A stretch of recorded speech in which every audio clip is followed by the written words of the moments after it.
all these thoughts, these factors, everything that Allah Ta'ala has given, Allah is saying this is the point that in the hereafter, the ruh, if the ruh hears, if your soul hears, Ya ayyatuhan nafsul mutma'innah, that O human being, O insan, O ruh, O soul, rather mutma'innah. Allah says the mutma'inna ruh, that the ruh that is satisfied, that has achieved, Allah changes it at the time of death. In the ruh, the announcement is being called out when the ghusl being given and his eyes are closed, and the ruh will hear. With this will happen. Thus say, Alhamdulillah, because the Quran, my brothers, the Quran inspires a person. It tells us where we are going, and it tells us the tariqah, the methodology. The whole Quran gives us this lesson that keep on looking at yourself, assess yourself, that are you capable or not capable at the moment. Subhanallah. So then, this is the thing that we need to hear. If we hear this announcement in our ears and our ruh hears this at the time of death, because maut is now in front of us. It's always in front of us. So at this moment, we need to get to this announcement. We need to achieve this announcement. Or is it not? That's the enjoyment. Our salah, ibadat, worship, action should take us to the level that we're ready, alhamdulillah. We're ready. Yes, if maut comes now, alhamdulillah, no problem. If death comes, then we should hear, our ruh should hear this announcement. What? Oh, mutma'in ruh, irji'i ila rabbiki. That leave this dunya, come to me, subhanallah. Yes, this is how much Allah subhanahu wa ta'ala invites the ruh, that all the things you did in the dunya, money, woman, wife, children, love for the dunya, everything is around us. Make a list now. There's so much love we have for the dunya, so many desires, so many issues, so many mu'amalat. There's no limit to this. You understand what I'm saying? Isn't it? There'll be a whole list of the things we desire and love and run after. But Allah will say, Oh mutma'in ruh. Yes, Ya ayyatuhan nafsul mutma'innah. Now you've become mutma'in, satisfied, content, pleased. Irji'i. Allah says, come to your Rabb. Ila rabbiki. Come to your Rabb. Come to Allah. In other words, when this call comes out and the ruh, which is mutma'in, satisfied, will hear this, will be so at peace. So at peace, I swear by Allah, Allahu Akbar, that soul will not remember anything else. Anything else. Not anything will be in its mind. Rather, what will happen? That ruh will be so happy and joyful, so overjoyed. There's no limit to that, to its happiness. The extreme we can take the happiness. Is that happiness? Take the most extreme of happiness. At that time, the whole happiness of the world combined cannot compare to the happiness of the ruh at that time. Subhanallah. So this manzil, to attain this manzil, brothers, we are trying. We're praying salah, fasting, hajj.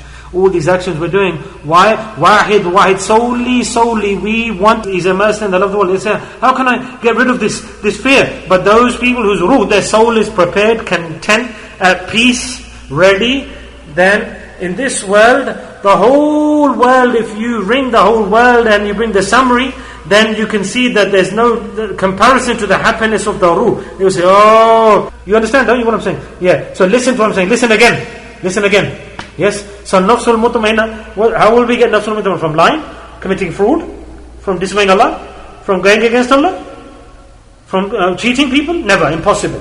We can never get nafsul mutmainna like this. So if we want to get this maqam, this status, this station, then forget that you will get this station from salah. I'll tell you very clearly, you will not get nafsul mutmainna from salah.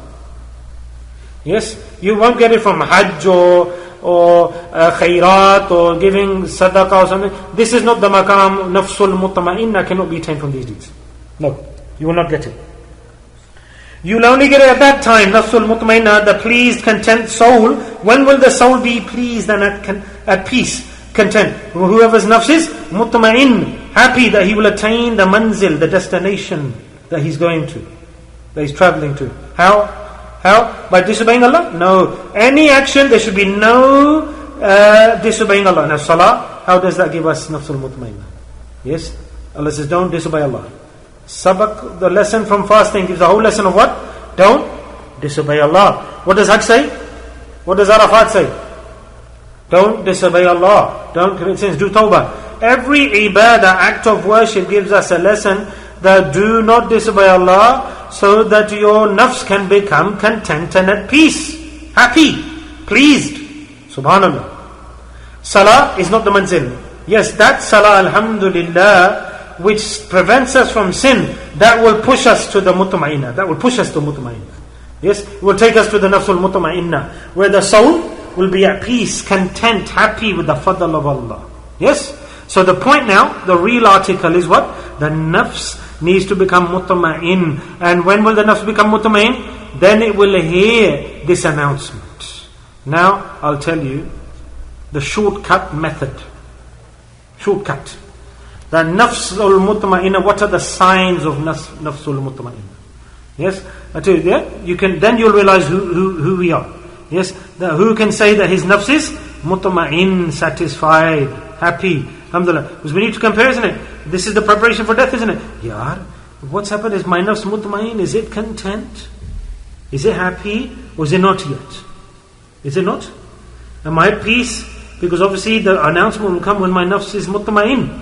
When it is at peace, content, satisfied. Yes? So if we find the sign and realize the sign, then we can always compare ourselves and realize that, are we on the right path? Do you want to, shall I tell you the sign of the nafsul mutma'inna? The sign is a great faqih, jurist, told his student, and the faqih was Hazrat Shams Tabriz rahmatullah, and his student was Hazrat Maulana Rumi Sahib rahmatullah alayhi. Great, imagine, great personality. The Shaykh who made him Maulana Rum, and who was the ustad, the teacher. These are the ustads. Subhanallah. So, if the nafsul mutma'in will be called, Ya ayyo nafsul mutma'inna irja'i rabbiki, then what is the sign for the nafsul mutma'inna? Who will be that person? What will be that nafs? What is the sign of that nafs? The sign, I'll tell you my brothers, is that when the nafs becomes mutma'in, content, happy, pleased, satisfied, the biggest sign is this, that servant, his nafs starts to leave complaining. He leaves complaining. Leaves complaints and arguing and lamenting and stops complaining. Subhanallah. Nothing will he complain. No complain about his condition or illness or distance or arguments or quarrels. He won't complain about his status. Nothing at all will the nafs complain. Nothing, no complaint whatsoever will come to his tongue. Is there any brother like this? Is anyone like this? No negatives, no criticism. He doesn't even know what is criticism, what is negativity, what is complaining. Yes? That why does a person complain? Circumstances? About problems? About issues? About feelings? About health? That's what we complain about, isn't it? That sickness comes, who do we complain? Oh, I'm sick. Hi, we complain. The job goes, we lose our job. Oh, my job's gone. Oh, this has happened, that's happened. There's a fight at home, argument. Oh, my son, oh, my wife, they said this and this and that and that. My husband said this. Complaints are coming on, they left, right and center. Yes? Now we see what a great point is coming. Listen carefully. Listen carefully. Where is this? Where's Allah Ta'ala taking us? Listen, that you haven't recognized me, Allah Ta'ala says. You haven't recognized me. Allah says, in reality, complaints, what are they? Allah says, you're not complaining about your circumstances. Rather, the circumstances that were given to you by whom you're complaining to him. So why is the person complaining? This is a hadith. Listen to the hadith, then we'll understand. That don't say bad about the time, the generation, because I am the generation myself. Allahu Akbar. Look at Allah Ta'ala. How he teaches. Allah says, I am myself the generation. So don't complain about the generation you're in. That all of the creation around us, who is giving the permission? Who? Allah is giving the permission. Is some government running the world? Nobody. Is some king running the world or minister? No. Who is running the world? Allah is running the world. So Allah says, when you have yaqeen that Allah is running the world, operating the world, person who has yaqeen that Allah is the operations chief, then when a person criticizes and complains about his issues, then who is he complaining against? Allah. Who gives sickness? Allah. Isn't it? Who gives health? Allah. Who is, for example, affecting the children? Allah. So the nafsul mutma'inna, those who have nafsul mutma'inna, they're so afraid that this circumstance, if I say bad against it, then Allah will be unhappy with me. That you're saying bad to me? Allah will say, you're saying bad to me? All ibadat, the greatest ibadah is dhikr Allah, remembrance of Allah. Yes. الَّذِينَ تَتْمَعِنَّ قُلُوبِنَا بِذِكْرِ اللَّهِ. Allah says, your nafs, do you want the mutma'in nafs? The mutma'in nafs is that, satisfied, that doesn't complain against his Rabb. So this maqam, this station, if you want to attain it, الَّذِينَ تَتْمَعِنَّ قُلُوبِهِمْ بِذِكْرِ اللَّهِ. Dhikr of Allah will take you to this station, to this scenario. Allahu Akbar. To this end point. Only the dhikr of Allah. Ala bi dhikrillahi tatma'innul qulub. The question doesn't arise, this maqam of the hereafter success. Disregarding within seconds, after 60, 70 years, they suddenly turn against the Shaykh. That's why the Mashayikh say, Hazrat, every letter, Hazrat Sahib's every letter to me, in every letter, Hazrat Sahib said these words, remember this, that with your Shaykh have muhabbat, itaat, khidmat. However much you do, the more fares and promotion you'll get. So less than to the next statement, that from amongst each of these elements, there's one thing that's less, Shaykh's fares will close, and all of your doors will close. What a big statement, big statement. So these are the principles, my brothers. Allah has given all of these to us.